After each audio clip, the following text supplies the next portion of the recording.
Bonjour et bienvenue au Forum Radio J, dont vous êtes l'invité, François Bayrou. Bonjour. Bonjour. Guerre en Ukraine, crise de l'énergie, enjeux climatiques, inflation record, incertitude économique. Comment, dans un contexte aussi incertain, rassurer les Français, répondre à leurs inquiétudes en matière de pouvoir d'achat et puis aussi préserver le modèle français. La droite réclame des économies, la gauche veut taxer les riches et les super profits. Comment faire adopter le budget 2023 sans passer par le 49.3 ? Et puis au-delà, quid des réformes à venir, notamment celle des retraites. Mais pour commencer, François Bayrou, l'Ukraine. L'actualité en Ukraine, cette guerre de Poutine en Ukraine. Est-ce que l'explosion sur le pont de Crimée, symbole du rattachement de la Russie à l'Ukraine, à la Crimée, change la donne? Est-ce que cela peut avoir une influence sur la suite du conflit? Ce qu'on est en train de vivre, d'abord, personne ne l'aurait prévu il y a encore 6 mois. Cette espèce de basculement de l'idée d'une armée surpuissante, une des plus puissantes armées de terre de la planète, s'attaquant à un pays de taille moyenne pour l'annexer, et puis voir la résistance se constituer autour de l'idée nationale, la première fois depuis longtemps en Ukraine, et puis voir que cette résistance, elle finit par avancer, elle finit par renverser le rapport de force, découvrir les faiblesses de l'armée russe. Tout ça est un basculement. Un basculement, est-ce que c'est un avantage qui va se révéler tout à fait important pour l'Ukraine? Est-ce que l'Ukraine peut gagner la guerre? Est-ce que Poutine peut perdre sa guerre? Alors je répète, poser la question aujourd'hui, en octobre 2022, en ces termes, si on avait entendu ça il y a encore 6 ou 7 mois, ça aurait été considéré comme rêverie. Oui, quelque chose se passe qui est très important, qui sera étudié, je n'en doute pas, dans toutes les académies militaires, stratégiques. Quelque chose a profondément changé et les images qu'on découvre et les décisions que Poutine prend. Vous avez vu qu'il a changé le chef d'état-major, ou en tout cas le responsable militaire de cette attaque, de cette opération, comme ils disent. Quelque chose est en train de changer. Et ce qui apparaît aujourd'hui, sur chaque page que l'on tourne et que l'on lit, ce qui apparaît, ce sont les faiblesses russes. Alors, les faiblesses d'images qu'on ne pensait pas revoir, qui ont 50, 60, 70, 80 ans, avec les soldats russes dont on s'aperçoit qu'ils n'ont pas les équipements minimaux, les chaussures, les chaussettes, enfin tout ce qui fait qu'une armée peut agir, peut se montrer forte. Il n'y a pas à cette guerre de légitimité, y compris, j'en suis sûr, aux yeux des soldats russes et aux yeux des officiers russes. Il n'y a pas de légitimité. En revanche... Et aux yeux des parents qui perdent leurs enfants. Bien sûr. Et en revanche, c'est constituer cette armée, le patriotisme ukrainien et la volonté ukrainienne de retrouver la souveraineté. Alors, 2-3 questions toujours sur l'Ukraine, sur la guerre d'Ukraine. Est-ce qu'il faut prendre au sérieux les menaces nucléaires de Poutine? Est-ce que pour vous, Poutine, c'est un barbare, un dictateur, quelqu'un avec qui il faut négocier ou quelqu'un qu'il faut mettre au banc des nations? Est-ce que c'est un régime qu'il faut contribuer à faire tomber? Alors, est-ce qu'il faut prendre au sérieux les menaces de Poutine? Oui, il faut prendre au sérieux les menaces. On a vu à quel point Poutine, en articulant des menaces contre la souveraineté ukrainienne, alors que des esprits nombreux disaient jamais il n'attaquera, vous n'y pensez pas, ça n'est même pas envisageable. Et vous voyez les visages en France, y compris Emmanuel Macron, de ceux dans le débat. Non, jamais. Ça, je puis attester que jamais le président de la République n'a pensé qu'il n'attaquerait pas. Il a toujours pensé que c'était un risque. Mais vous connaissez les leaders nombreux. On va en parler de Mélenchon à Zemmour qui ont annoncé Urbi et Orbi qu'il n'y aurait aucune attaque, que ça n'était même pas envisageable, que c'était de la propagande américaine. Est-ce que, donc, le mot de menace, il faut prendre les sourires, est-ce qu'il faut contribuer à faire tomber le régime de Poutine? L'Europe et la France ne vont pas s'immiscer dans les affaires intérieures de la Russie.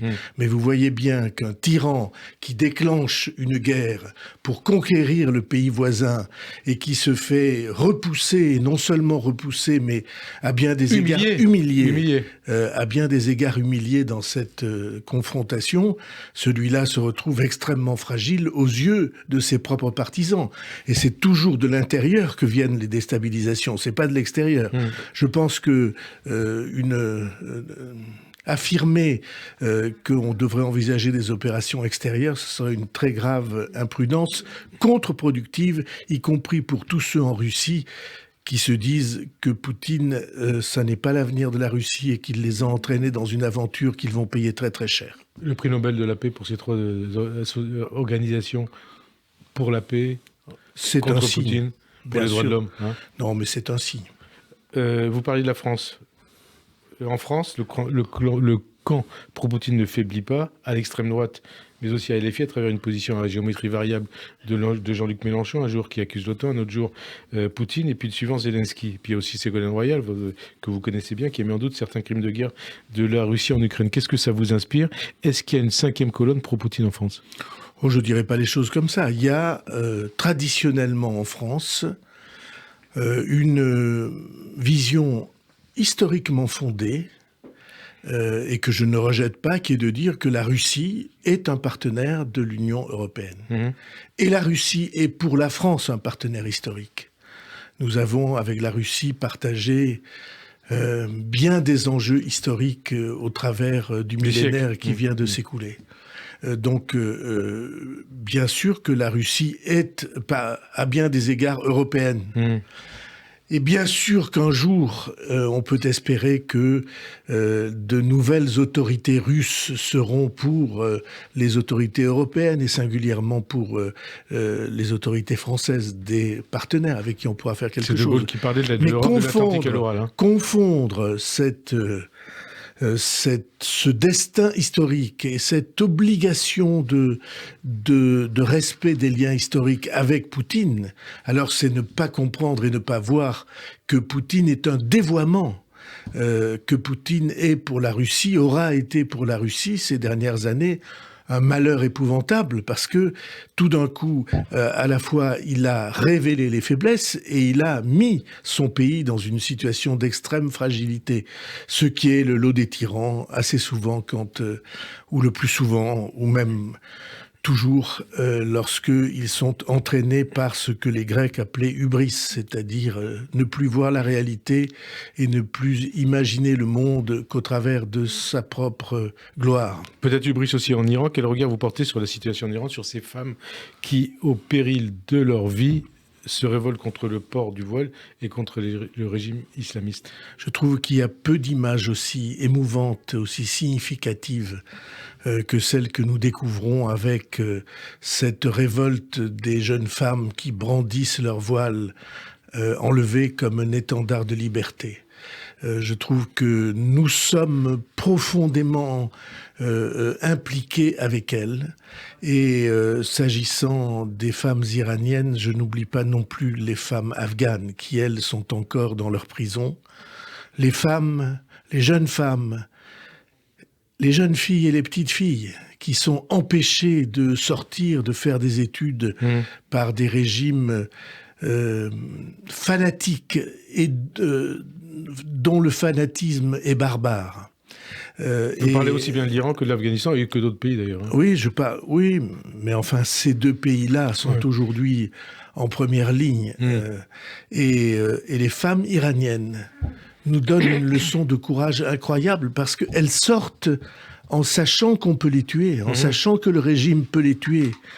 Mais elles disent, si on sort assez nombreuses, le régime ne sera pas assez fort pour nous tuer toutes. Et alors, quand vous constatez qu'en Iran, ces femmes se battent jusqu'à en payer de leur vie pour avoir le droit de ne pas porter le voile, et qu'en France, le port du voile est devenu une revendication des islamistes, mais aussi d'un certain nombre de militantes féministes, voire de partis de gauche, qu'est-ce que ça vous inspire ?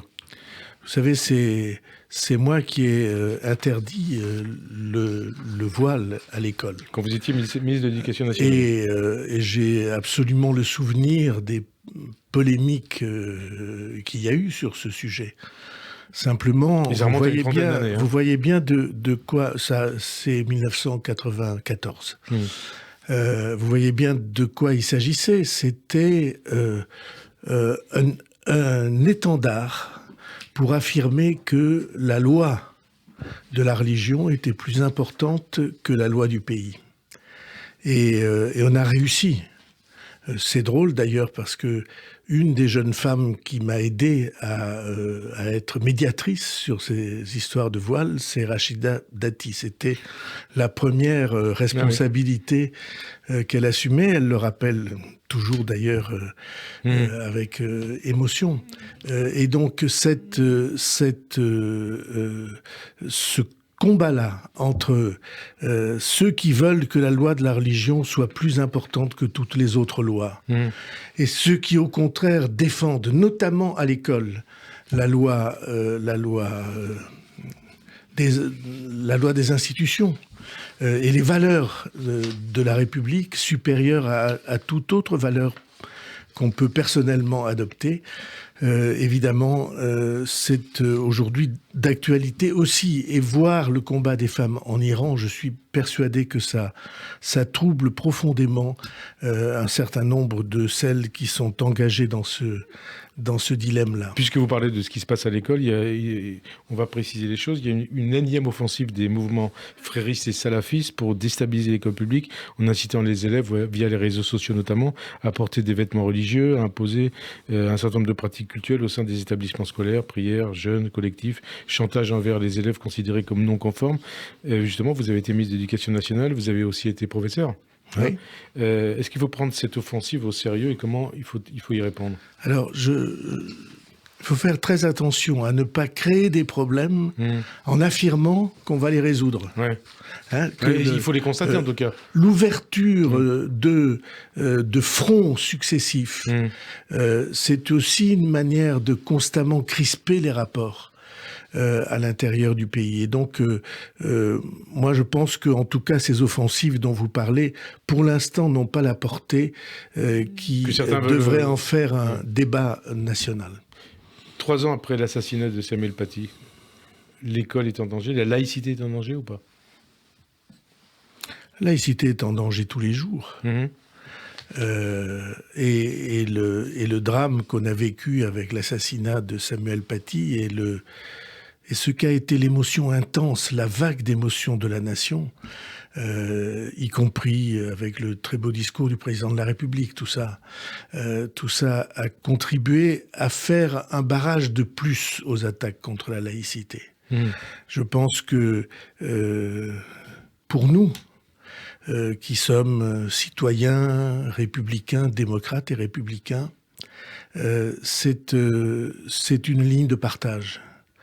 Nous avons vécu ce jour-là jusqu'où pouvait mener le drame, le fanatisme et l'absurdité. Et je pense que ça a servi... Oui, tout ça conduit à la haine. Vous voyez bien, nous sommes dans une société qui, à tous les tournants de la route, se trouve menacée d'être jetée dans le fossé des détestations et des haines. Et c'est un but en soi qu'il y ait des courants philosophiques et politiques qui disent « nous ne nous laisserons pas entraîner dans ce chemin-là ». Il se trouve cependant que dans la nature humaine, il y a ça. Et donc la vigilance armée, moralement armée, le réarmement moral en face de ce genre de risque et de pente est quelque chose dont nous avons, vous et nous, comme citoyens, la responsabilité. Je voulais qu'on parle aussi de l'Arménie. Le 13 septembre dernier, l'Azerbaïdjan a lancé une nouvelle offensive armée contre la République d'Arménie, envahissant son territoire et bombardant des populations civiles. Face à cette agression, puisqu'il s'agit d'une agression, comment la France peut-elle et comment la France doit-elle s'engager aux côtés de l'Arménie ? Est-ce qu'elle devrait s'engager d'abord plus ? En étant lucide, parce que vous dites Azerbaïdjan, c'est la Turquie qui est derrière, derrière cette et la Turquie, qui a 107 ans, a été à l'origine du premier génocide du XXe siècle, du génocide arménien. Qui est reconnu par la loi en France. La France a, avec l'Arménie, des liens indéfectibles. C'est l'histoire. Et c'est pas seulement l'histoire, c'est la présence de la sensibilité arménienne dans la société française. C'est leur leur présence, leur vibration, si je puis employer des mots comme ça, qui sont infiniment précieuses, pas seulement pour l'Arménie et le souvenir arménien, mais pour notre réalité nationale. Leur engagement pour la France, pour les valeurs de la République. Leur engagement pour la France et notre engagement pour l'amitié avec l'Arménie.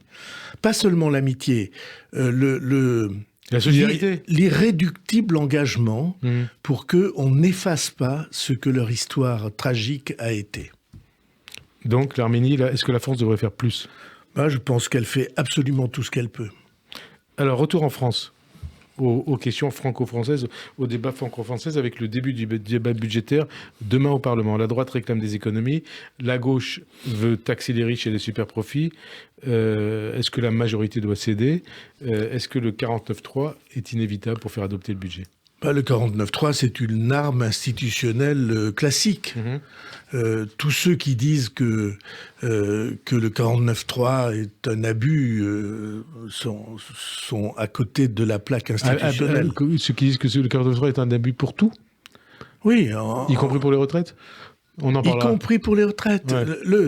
Le 49.3 est une arme institutionnelle que les gouvernements ont à leur disposition lorsqu'ils n'ont pas de majorité et qu'ils savent cependant que dans les oppositions, il n'y aura pas d'accord pour renverser le gouvernement. Et donc pour aller à de nouvelles élections, parce que c'est automatique, le lien entre les deux en Ve République est automatique. Et donc c'est une arme institutionnelle, et je sais qu'ici ou là on dit que c'est pas possible, que c'est un abus, que c'est trop. Enfin, on le dit depuis des dizaines d'années. Je ne partage pas ce sentiment. J'ai le souvenir que Michel Rocard avait utilisé des dizaines de fois. Mais là on peut plus. Le 49.3. Maintenant on peut plus. Et donc, sauf pour les textes. Enfin une fois par an, quand c'est un texte hors budget. Ouais, sauf pour les textes budgétaires. Et donc c'est une arme. J'ai d'ailleurs jamais compris pourquoi on l'avait limitée. Je n'ai pas voté cette réforme constitutionnelle pour 2 ou 3 raisons, mais celle-là en était une. Ouais. Et donc, le 49.3, oui, bien sûr, on peut l'utiliser. Et alors, on nous dit qu'il peut être utilisé dès la semaine prochaine, la fin de la semaine prochaine. Vous confirmez ? Non, je pense que le gouvernement et la majorité vont faire tout ce qu'ils peuvent pour trouver le plus d'accords possible, pour démontrer aux Français, parce que ce qui compte dans cette affaire, c'est pas les partis politiques, c'est pas les oppositions, c'est pas les groupes politiques à l'Assemblée, ce sont les Français qui sont de l'autre côté de l'écran de télévision, qui sont les vrais juges de ce qui se passe. Et notamment les vrais juges d'une question qui est essentielle et qu'on va retrouver, je suis sûr, dans la suite de cet entretien, c'est la bonne foi. Est-ce que les Français entendent et sentent que de la part des gouvernants, il y a une démarche de bonne foi. Donc bonne foi, ça veut dire débattre avec les oppositions autour du budget. Absolument. Pas seulement autour du budget. Mais là, on parle du budget et ne pas stopper le débat budgétaire tout de suite, c'est-à-dire la semaine prochaine. Je pense que il y a du bon à trouver dans la recherche d'un certain nombre de constats qui peuvent réunir ceux qui sont aux prises dans l'hémicycle. Alors, bonne foi. Et au-delà. Ouais. Et au-delà. Bonne foi. Édouard Philippe, qui s'exprime aujourd'hui dans Le Parisien, considère qu'il faut faire davantage pour réduire la dette publique. Êtes-vous, comme lui, inquiet concernant la maîtrise de la dette ? Comment ne le serais-je pas ? Je me suis battu toute ma vie sur ce sujet-là. Simplement, on a été dans une situation qui était une situation plus accommodante. Parce qu'on a vécu pendant une grande période avec de l'argent à 0%. Et avec l'injonction de sauver les familles et les entreprises, notre économie et notre vie sociale, parce que le Covid pouvait tout d'un coup nous plonger dans une crise énorme. Et là, les taux d'intérêt augmentent. Et là, hélas, nous sommes entrés dans une période d'inflation. Et on a oublié en France depuis très longtemps ce que l'inflation pouvait être. On l'a oublié depuis le milieu des années 70. Et on découvre aujourd'hui à quel point l'inflation... Depuis les années Giscard. À quel point, oui. À quel point l'inflation est une course en avant qui fait une surenchère perpétuelle. Un poison. Et donc, un poison pour un certain nombre de Français. Un poison, tout le monde le sait, pour les épargnants. Mais ça n'est pas l'essentiel. Un poison parce que c'est un orage qui crée une instabilité complète. Une bombe à fragmentation. Une instabilité complète pour tous les décideurs économiques. Est-ce que se pose après le problème de l'augmentation des salaires ou pas ? Quand vous êtes un décideur économique, qu'est-ce qui vous fait prendre une décision d'investissement, par exemple, ou d'augmentation, ou de créer un nouveau produit? Qu'est-ce qui vous fait prendre cette décision? C'est ce que les économistes appellent les anticipations. Vous vous dites, est-ce que demain ça va aller mieux qu'aujourd'hui? Donc si l'activité augmente, si j'investis, je vais gagner de l'argent. Et là, on ne sait plus. Et là, on ne sait plus. Et l'incertitude est le pire ennemi des décisions économiques et d'une économie puissante. Incertitude peut-être aussi au niveau des retraites. Édouard Philippe, toujours lui affirme dans le Parisien, enfin exhorte dans le Parisien, le gouvernement a bougé beaucoup sur les retraites. Et il affirme aussi qu'il est favorable au report de l'âge légal entre 65 et 67 ans, comme c'est le cas en Allemagne et en Italie. Est-ce que c'est un ballon d'essai pour le compte d'Emmanuel Macron ? Non. Non ? Pas que je sache. Comme vous voyez bien, il y a des attitudes différentes dans la majorité. Bah oui. J'ai, depuis le début, indiqué les différences, les divergences ou les nuances que j'avais sur ce sujet-là. Je pense et là, que... Sur Édouard Philippe, 65 attendez, ouais. Je pense que la question des retraites n'est pas une question uniquement budgétaire. La question des retraites, c'est un projet de société. Tous ceux qui sont au travail ont une idée de la retraite. Elle peut être différente. Par exemple, il y a des gens qui sont en pleine forme, il y a des familles recomposées, il y a des jeunes enfants...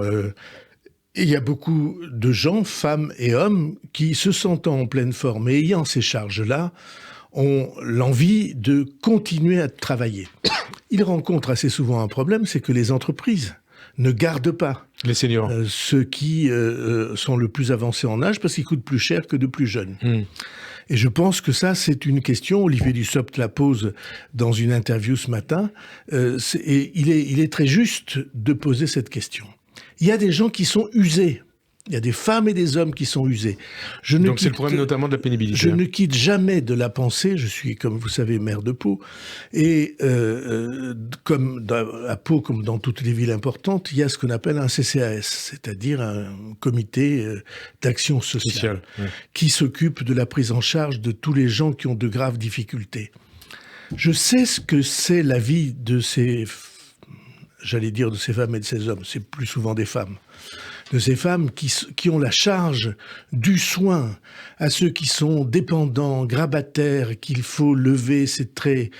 Ce sont des personnes assez souvent lourdes pour des constitutions frêles de la part de celles qui les aident. Et donc... Moi, je ne crois pas qu'on puisse mettre une norme unique sur des situations différentes.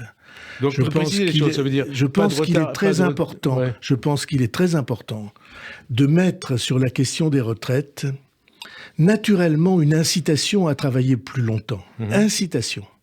Et des incitations favorables, positives, ressenties comme telles. Des bonus, par exemple, sur la... oui, je pense, j'ai avancé l'idée, vous savez ça, que on pourrait encourager les gens à travailler plus longtemps. Si on leur donnait, pendant qu'ils travaillent, les années qu'ils décident de prolonger, si on leur donnait ou si on leur versait une partie de leur retraite, 10% par exemple, de la retraite, ou 15%, ça pourrait changer beaucoup de choses. Parce que là, le travail serait récompensé. Ouais. Mais il faut changer la psychologie des entreprises. Il faut considérer que ça n'est pas parce que quelqu'un a plus de 60 ans, mettons, qu'il est une charge.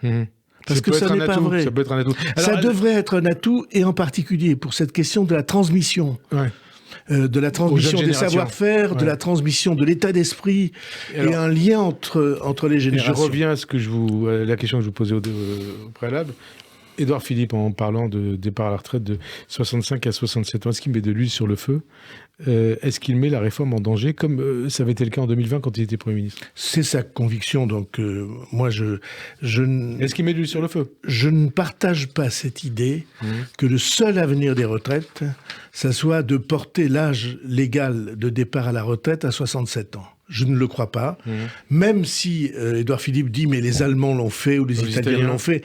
Encore faudrait-il vérifier ce qu'est la réalité sociale que ces décisions ont fait prendre. Mais moi je pense au contraire que plus on met de souplesse, à condition d'obtenir l'objectif du plus grand nombre de seniors au travail, c'est-à-dire d'un allongement réel du temps de travail moyen, plus on met de souplesse et mieux c'est. Et moins c'est rejeté. Parce que chacun, tout d'un coup, se sent libre par rapport à ce qu'autrement il pourrait ressentir comme une contrainte excessive. Vous disiez il y a quelques instants, c'est pas un ballon d'essai pour le compte d'Emmanuel Macron. J'en ai la conviction. Vous en avez la conviction, vous l'avez peut-être dit, enfin ce qu'il conçoit, comment il conçoit la réforme des retraites, je suppose.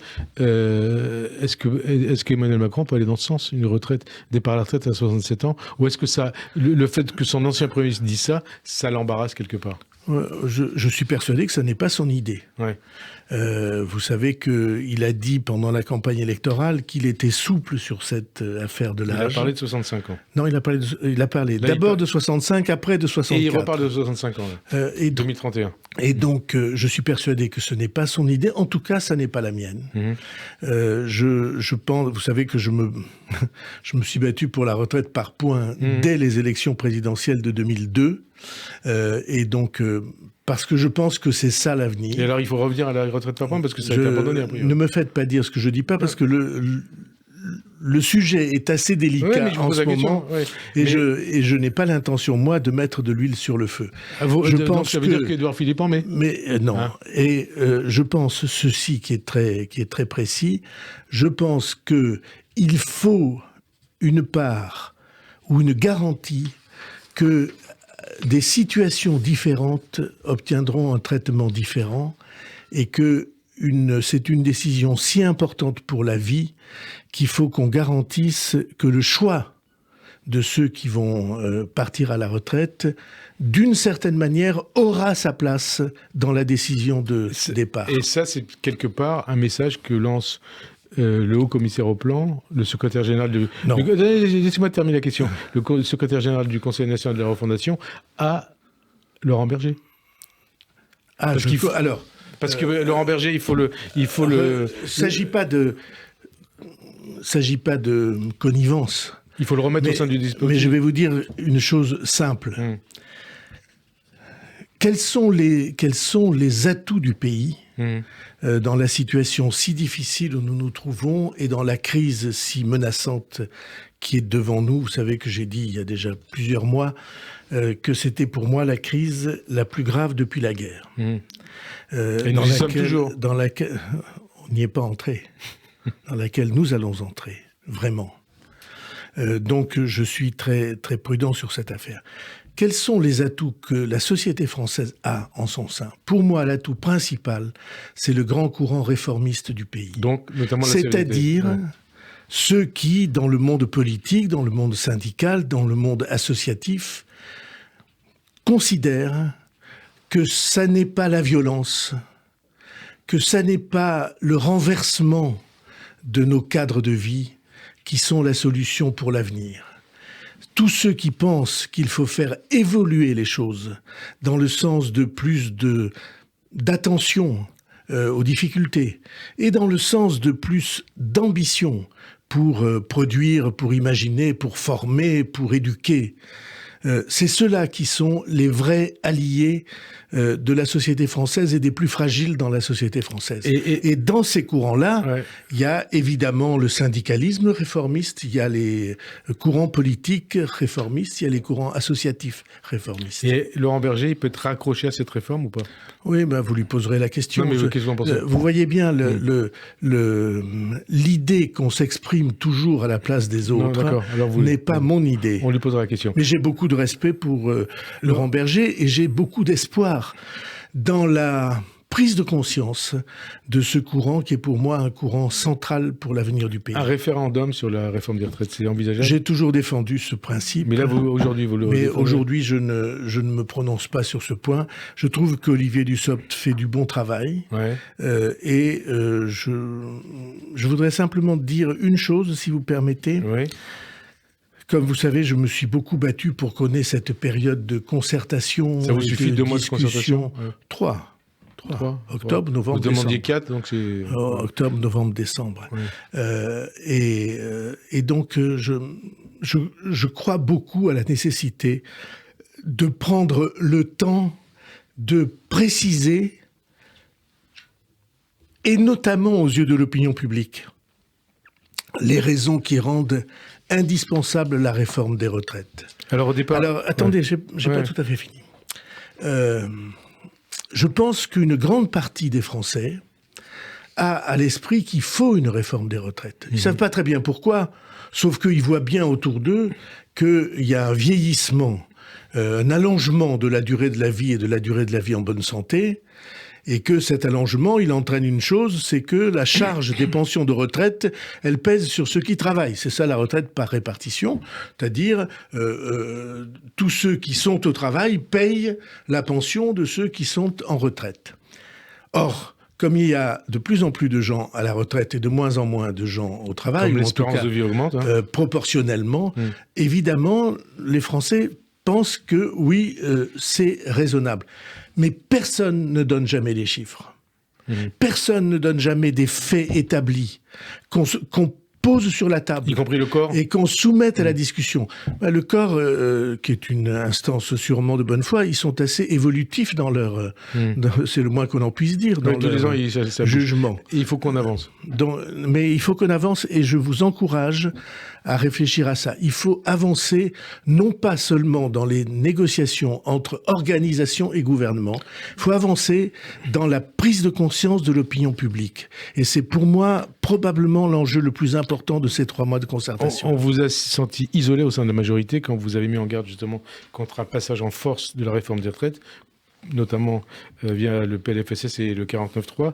Un projet de loi en bonne et due forme sera finalement présenté début 2023, afin de laisser du temps à la concertation. Excusez-moi, est-ce qu'on peut corriger votre affirmation ? Allez. Vous dites on vous a senti isolé, mais c'est ma thèse qui a été Oui, alors retenue. justement, mais vous m'avez pas entendu la fin de la question. Est-ce que vous considérez que vous avez gagné la partie ? Non, Hein ? je place jamais les choses dans des questions de rapport de force et de bras de fer. Lorsque je considère qu'un problème est essentiel, je m'exprime publiquement pour que puisse se constituer une réflexion commune. Je suis radicalement, je ne sais pas comment on peut dire, attaché à une idée simple, c'est que nous sommes co-responsables de l'avenir. J'ai jamais pensé ou jamais accepté l'idée qu'il y avait des gens qui étaient au pouvoir, que c'était eux qui étaient les patrons et les responsables, et que de notre côté, il y avait des Français qui seraient en fait des sujets. J'ai jamais accepté cette idée. L'idée qui est la mienne, c'est que nous sommes tous citoyens, c'est-à-dire tous responsables de l'avenir. Que nous soyons dans la majorité, dans l'opposition, ou ne sachant pas très bien si on est où on se trouve dans ces affrontements-là, nous sommes co-responsables. Et cette co-responsabilité-là, je suis pour qu'on l'exerce. Alors, je l'exerce comme un citoyen qui a des responsabilités politiques. Je l'exerce comme un citoyen qui s'exprime. Je l'exerce comme responsable des institutions qu'on me confie, par exemple le commissariat au plan. Je l'exerce quand on me demande d'être de ceux qui animent le conseil de la refondation. Je les exerce sous toutes les manières. Et comme élu local. Ouais. Alors, il faut que il reste pas beaucoup de temps, il reste une dizaine de minutes, plein de questions. Donc, je vais essayer de vous poser des questions courtes. Et essayer de faire des réponses courtes. Je ne suis pas très doué. Si, vous êtes doué pour et tout. Peut-être je préfère des réponses un peu plus longues. Non, mais pas moi. Il y a plein de choses à vous demander. Mais comme c'est moi qui réponds, c'est un avantage. Alors, on a parlé de Laurent Berger à l'instant. Le leader de la CFDT, donc Laurent Berger, désapprouve la grève, dit-il, préventive, lancée par la CGT dans les raffineries. Si les grèves se poursuivaient dans les raffineries, notamment chez Total et ExxonMobil, est-ce qu'il faudra envisager le retour à la force publique et est-ce qu'il faudrait envisager le recours à les réquisitions pour éviter une pénurie de carburant? Alors je crois qu'il y a une très grande émotion chez les Français et que c'est une émotion qui grandit. Avoir des salariés d'entreprises qui par ailleurs sont en très bonne santé financière, user de cette épreuve de la grève, comme vous dites, préventive, c'est Laurent Berger qui pour obtenir des avantages sociaux. Le pays est en suffisamment grande difficulté pour que chacun fasse face à ses responsabilités.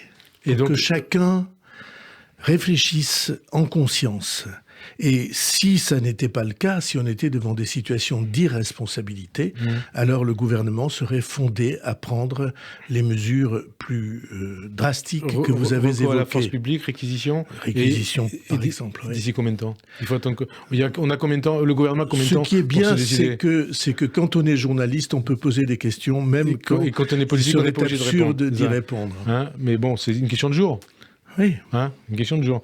Jean-Luc Mélenchon, il appelle à une grande marche contre la vie chère dimanche prochain, 16 octobre, et puis il a comparé sa marche avec la Révolution française. Je cite son tweet de jeudi dernier. Le 5 et 6 octobre 1789, les femmes marchent sur Versailles contre la vie chère. Elles ramènent le roi, la reine et le dauphin de force à Paris sous contrôle populaire. Faites mieux le 16 octobre. En gros, c'est un appel à la violence? À couper des têtes? C'est dangereux, c'est séditieux. Tout ce qui, dans le pays aujourd'hui, pousse à la radicalisation, à la violence, à la mise en accusation, à l'injure, y compris à des violences physiques, tout cela, pour moi, est contraire à l'intérêt national. Mélenchon, il devient factieux, séditieux? Non, je ne veux pas utiliser des mots de cet ordre. C'est un appel à la violence qu'il fait ou pas? Vous voyez bien de quoi il s'agit. Ouais. On a une société qui est en très grande tension. La France est en très grande tension. Et vous avez deux sortes d'attitudes. Il y a ceux qui passent leur temps à mettre de l'huile sur le feu, à verser de l'essence sur les braises, parce qu'ils pensent que c'est dans ces affrontements et dans ces violences et dans la dureté de ces luttes que se trouve un avenir quelconque. Et puis il y a ceux dont je suis, qui pensent qu'une société ne peut pas se conduire dans l'explosion permanente, dans les affrontements de tous les instants, dans les injures. Regardez ce qui se passe à l'Assemblée nationale. Franchement, vous avez été responsable de la chaîne de l'Assemblée nationale. Moi, je voudrais que les médias retransmettent la réalité des débats. Aujourd'hui, il faut que tous ceux qui écoutent sachent ce qui se passe. En commission notamment. Non, dans l'hémicycle. Qu'est-ce qui se passe? Les médias coupent les micros de l'hémicycle de manière qu'on n'entende pas les injures, les hurlements et les accusations. Donc, si on les entendait, les Français seraient indignés de la manière dont on profite de leur vote pour dévoyer leurs sentiments politiques. Et je trouve que c'est vraiment aller à l'encontre de l'idée de la démocratie représentative. Vous dites qu'il ne faut pas mettre d'huile sur le feu. Il y a un débat sur l'immigration qui va avoir lieu à l'Assemblée. Et Mme Macron a annoncé un projet de loi sur l'immigration et sur l'asile, début 2023, est-ce que c'est de mettre de l'huile sur le feu, de proposer, comme il l'a dit, d'installer des migrants à la campagne? En tout cas, je pense que cette expression peut être utilisée dans un mauvais sens. Donc cette expression du président de la République. Et donc, moi, ce que je pense sur l'immigration, la première chose, pourquoi est-ce que les lois successives que nous votons ne marchent pas, ne sont pas mises en application? Avant de voter de nouvelles lois, je rêve d'une République qui se dirait qu'elle doit d'abord faire marcher les lois qu'elle a déjà votées et qui, en effet, ne sont pas appliquées. Et pourquoi en particulier y a-t-il un certain nombre de pays qui refusent de reprendre leurs ressortissants lorsqu'ils sont en situation irrégulière. On a fait déjà des progrès sur la rapidité de traitement des dossiers, mais ça ne suffit pas. Donc ça, c'est la première chose. Deuxièmement, la question qui, au fond, est derrière ces affirmations, c'est la question de l'intégration. Mmh. Et pour moi, la question de l'intégration, elle se pose très précisément sur deux sujets. Le premier sujet, c'est la langue française, c'est-à-dire aussi l'apprentissage des mœurs, des coutumes, de la manière de vivre en France. Et le deuxième sujet, c'est le travail. Alors, il est tout à fait exact qu'à la campagne, il y a énormément d'entreprises, par exemple agricoles, qui cherchent de la main-d'œuvre, qui parfois la trouvent chez des personnes qui viennent de l'étranger, notamment d'Espagne, d'Italie, et qui ne réussissent pas à avoir les papiers et qui ne réussissent pas à avoir les modes de transport qui leur permettent de se déplacer pour venir travailler à la campagne, comme ils disent. Ça, c'est vrai. Mais je ne crois pas qu'on puisse faire d'affectation autoritaire ici ou là. 5 ans après, la vague MeToo a pollué la rentrée politique de la NUPES avec les affaires Quatennens et Bayou. Et justement, est-ce que désormais, l'ex-secrétaire... Et justement, est-ce que désormais l'ex-secrétaire national des Verts, Julien Bayou, a raison de dire à Sandrine Rousseau, à l'origine de la médiatisation de son affaire, qu'il ne faut pas confondre féminisme et macartisme? Oui, c'est au fond le même problème que j'évoquais à l'instant. Tous ceux qui veulent que le débat se résume à des luttes pour abattre l'adversaire ou le concurrent, y compris à l'intérieur du même parti, si j'ai bien compris. Voilà. Les affirmations de Madame Rousseau... MeToo s'est dévoyé? Il y a eu des dérives de MeToo? J'aime bien parce que vous essayez de faire les réponses à ma place. Non, je vous pose des questions. Mais je résisterai autant que je pourrai. Et donc, oui, je pense que c'est un dévoiement de tout transformer en affrontement irréductible. De vouloir la peau de celui qui n'est pas d'accord avec vous, même lorsqu'il est dans le même parti que vous. Alors, vouloir la peau de celui qui n'est pas d'accord avec vous, ça se voit aussi au niveau de la justice. Le ministre de la Justice, Éric Dupond-Moretti, a envoyé devant la Cour de justice de la République le secrétaire général de l'Élysée, Alexis Kohler, est mis en examen. L'un et l'autre restent en place.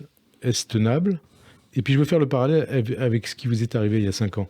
Vous étiez ministre de la Justice, vous avez été contraint à la démission suite à votre mise en cause, et pas mise en examen, dans l'enquête sur les soupçons d'emploi fictif d'assistants parlementaires et d'eurodéputés du MoDem.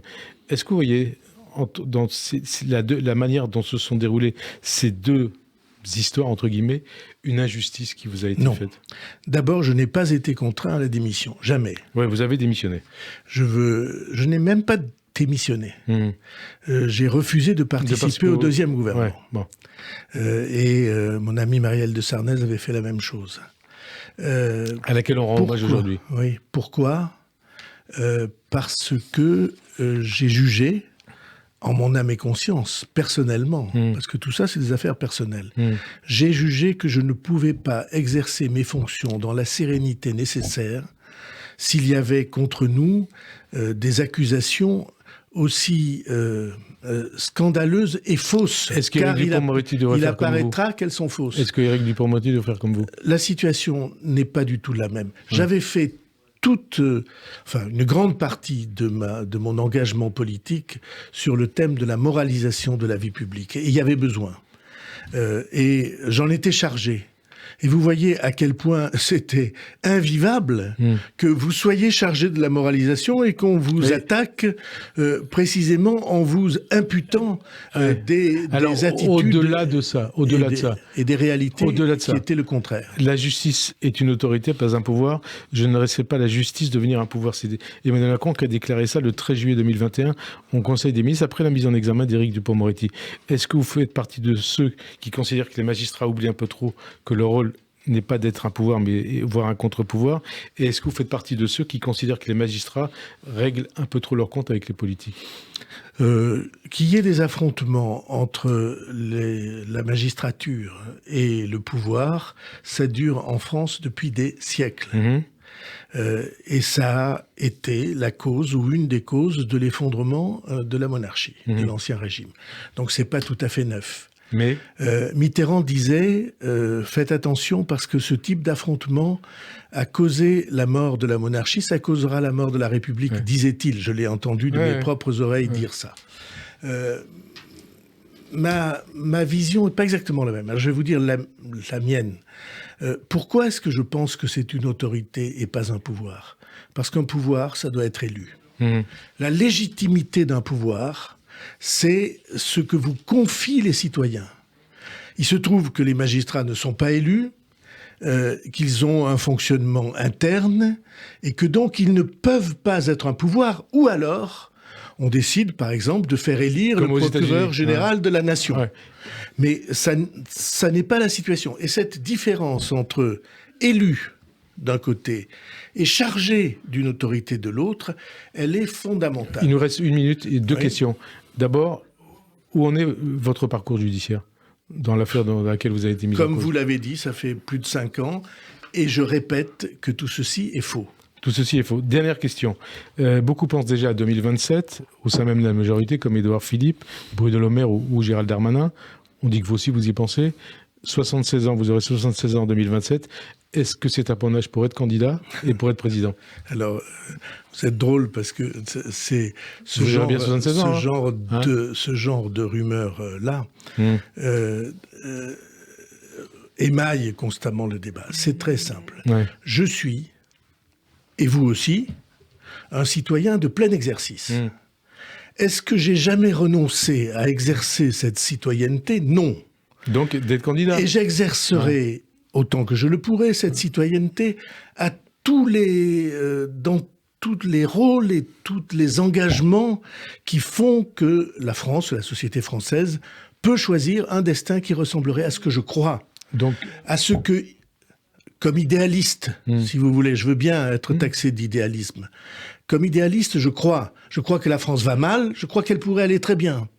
Et donc, je ferai tout ce que je peux dans toutes les écéchéances. Donc, y compris être candidat à la présidentielle de 2027 nécessaires. Y compris d'être candidat à la présidentielle de 2027. Qu'est-ce que vous voulez que je vous dise ? Vous pensez-vous que les élections présidentielles auront lieu en 2027 ? On n'en sait rien. Vous croyez à la dissolution on ne sait pas ce qui peut se passer. Si vous voyez aujourd'hui l'incroyable difficulté des temps, et si vous pensez qu'un zozo quelconque peut dire 5 ans à l'avance ce qui va se passer, alors ne vous trompez pas, tout ça c'est des charlatans. Vous êtes prêt, quoi ? J'ai toujours été prêt.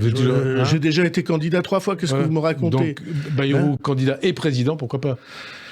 Vous voyez bien ce que vous cherchez. Mitterrand a succédé à un jeune président, vous pouvez succéder à un jeune président. Ça peut tout à fait arriver, mais ça n'est pas ça la question.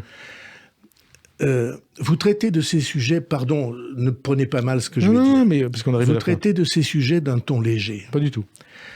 Et moi pas. Parce que, peut-être je suis trop inquiet, mais ce que je vois venir est par sa gravité telle que ça devrait mobiliser toutes les forces disponibles, toutes les intelligences disponibles et toutes les volontés disponibles. C'est de ce côté-là que je suis. De cette mobilisation, je vais dire de ce réarmement moral, j'ai déjà utilisé l'expression dans l'émission, dont la France a le plus grand besoin. Merci François Bayrou d'avoir répondu à notre invitation. Bonne fin d'après-midi sur Radio J et à dimanche prochain et peut-être dans quelques analyses, on ne sait pas. Merci.